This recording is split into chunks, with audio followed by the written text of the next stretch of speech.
Hello, Wolfpack. Raph King back again with you.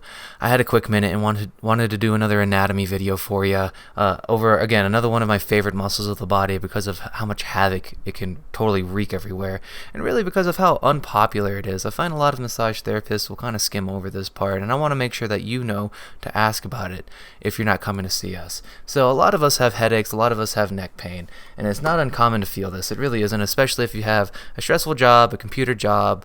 Really any job, but no. Well, a lot of the times when you have a job where your head is in a forward position, right? Computer, driving, something where you're focusing for a long period of time in front of you. So we're going to talk about that head position and the headaches that go along with it. So a lot of the times when we get these headaches, they are presenting to wrap up and over the head, and maybe even like behind the eye here, right? That's a pretty common path for a lot of headaches, and we're going to feel a lot of them.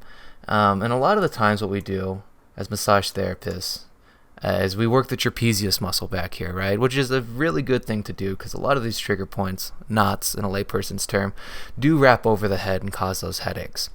But I find that there's another muscle that you're going to want to work, or rather another set of muscles you're going to want to work in conjunction with this. So we're going to look at the front of the neck. So you're probably going to be face up when this is being worked. This is a real superficial muscle right here, platysma, but let's go ahead and take this off so we can get down to some really important muscles. Platysma is important and it should be worked, but we're going to get down to some specifics here. So the sternocleidoid mastoid muscle is as my teachers call it, the movie star muscle. If you turn your head to either side and then put your palm just above your ear and press into it, you're going to feel this sternocleidoid mastoid muscle pop out. And it's this ropey muscle that connects from your sternum and clavicle up to behind your ear. And you can see it right through here. I mean, the name literally describes sternum, clavicle, mastoid process of the skull. It's just describing its attachments. Now, why this muscle is so important is, I mean, look at its fiber orientation here. This muscle is going to be in a really short position if you're doing a lot of computer work and have that forward head motion. Now, this muscle, when it gets short, causes trigger points just like any other muscle in the body.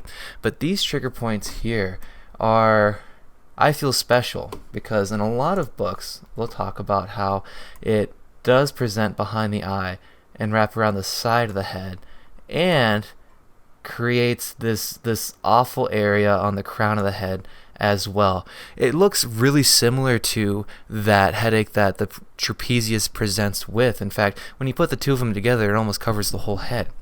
Now, what else is important about this is this muscle is pulling forward, right? It's creating flexion of the neck, and it's going to create some rotation as well.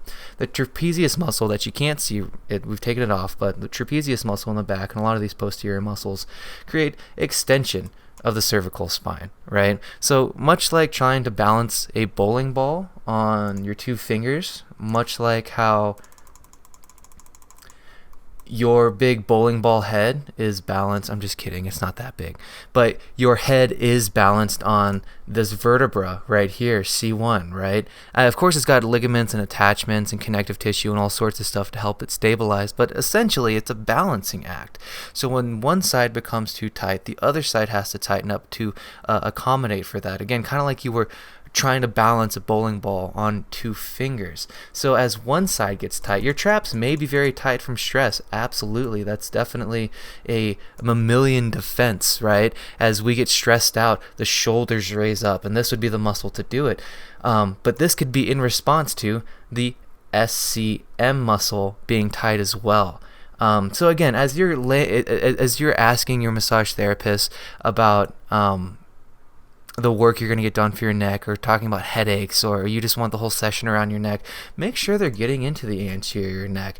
We didn't really get into it into this video. We'll probably do it in the next one. But along with the SCM muscle that you have right here, you've got all these scalene, or excuse me, that was the levator muscle, but you've got all these scalene muscles throughout the rest of the neck as well that can really pinch down on some sensitive structures and create some bigger issues in the body. But we'll go ahead and get into that in our next anatomy video.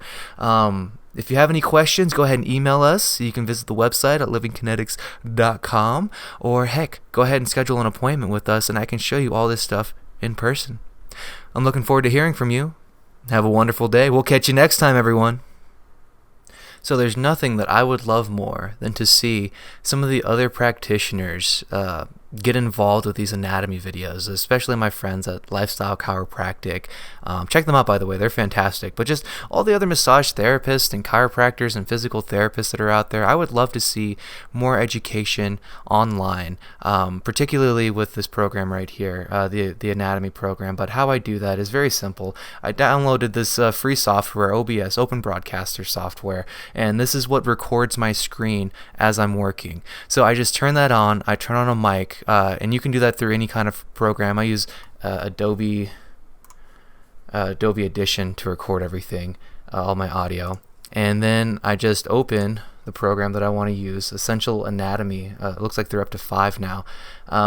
This program you do have to pay for, but this is what I do all my tutorials on. So I'm just recording my screen and using my computer and talking at the same time. It's super simple. And again, these are videos that you can kind of just dish out and get your clientele involved with what you're doing and make them more knowledgeable. So yeah, super simple. If you have any questions, contact me and I'll get anything answered for you that I can. So I'm looking forward to seeing some of your videos out there and some of the knowledge that you have for everyone. Thanks again for watching. Hope you have a great day. Take care.